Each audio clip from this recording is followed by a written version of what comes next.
bring you to a sport that you're not familiar with, but you are familiar with. I love that, man. I love that you bring me in. We're going to talk hip-hop. We're going to talk football. Yes, I love it. We got to. So, yo, NFL, right? I'm not going to lie to you. I was talking to you about it. I was telling you what's going to be happening here.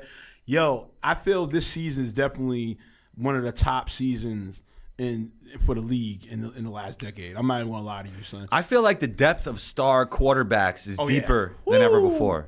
Woo! And then it's just the storylines and just overall, just even with Washington, like their storyline is crazy. Right. The fact that they were the bottom face team, here comes this rookie kid. It's RG3 2.0 all over again, but he's more precise. He's more arm dominant. You know what I'm saying? Maybe not as athletic as prime RG3. No. Not as but he's arm dominant. He can run. And if he does run, he knows how to run and slide and all. Right. And it's like, yo, he's really bringing up that Hail Mary. Yo, son, that Hail Maryland. How do they call it? They call it Hail Maryland. Hail. I think they call it Hail DMV. Yo, that play was insane, son. Right. I screamed at my crib. I screamed like a girl. Hey, I did. It was like, ah!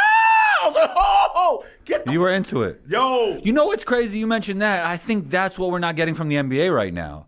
We're not getting those moments where you want to like, and it's that, true. yeah. But I think it's, you know what I think it is? I think it's just like you said. The one thing you said was because the small market team stars are in small market teams. I think that's one. And then two, I don't feel that, like, all right, there is parity in the NBA, but you don't feel the parity. See, there's a difference. Is parity good is another thing. Like, we like the 73-9 Warriors, right? Right. 73-9, yes, 82, yep.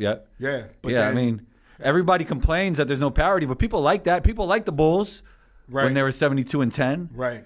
But that's our time. Like, that 73-9 team, even though they didn't win the chip, they should have won. Well, which was the better regular season team, and who would win that game? Nah, Bulls or Warriors? Definitely Bulls. You think so? Yo, you know why?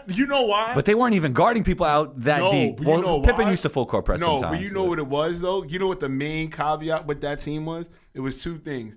Jordan was killing on the mid range, even though he was dunking on people. Of course. But he was killing on the mid range, and you had the caveat with Pippen and Rodman straight wilding on defense. You know what I'm saying? Pippen was a ridiculous defender. And then you had the coming up of like Judd Bushler. How about Tony Kukoc and Ron Harper? Kukoc, Harper. I mean, Harper was super underrated. And Tony Kukoc was nice. And was wilding. Yeah. And was that team is so tough. Yo, son. That team is tough. And then you got to remember, they were doing that triangle, even though Kerr does a different variation of the triangle, but it's like, I don't know, it's tough. That's crazy. That Kerr was on those teams. I'm not going against them Kerr, that team, but it's like, son, that Mike is the caveat though. Like mid-range Mike, like Mike after like when he came back from the second retirement or whatever, first retirement. When he came out of the first retirement and his mid-range game was crazy, that's key. So we could talk all we want about threes and layups, but that mid-range is key, son. Well, that's interesting. That mid-range is key, bro. That's interesting. That's why some people are saying the ratings are down because of the analytic influence on the game, because people are just shooting too many threes. But I also think, like, Steph Curry had that influence. It wasn't only the analytic community. It was Steph Curry, and it was the international style of play. Right. Yeah. But definitely, like, the Bulls teams were great. But let's get back to football, because I think it's going to be the Bills, man. I think the Bills are coming out. Josh Allen. I know he's playing, and he's proven I don't need Stephon Diggs. Hey, he's playing better than ever before, and he has so many options when it comes to his wide receivers. And everybody Amari eats. Cooper, and Amari everybody Cooper eats. Yeah. And Amari Cooper. Yo, do they get over the hump on the Chiefs though? That's the thing, man. Yeah, I think they proved versus Miami they could win tough games. Yeah, and that was another ill game. Yeah, the Miami game was. That's the shit I be telling people about football of all the sports, right?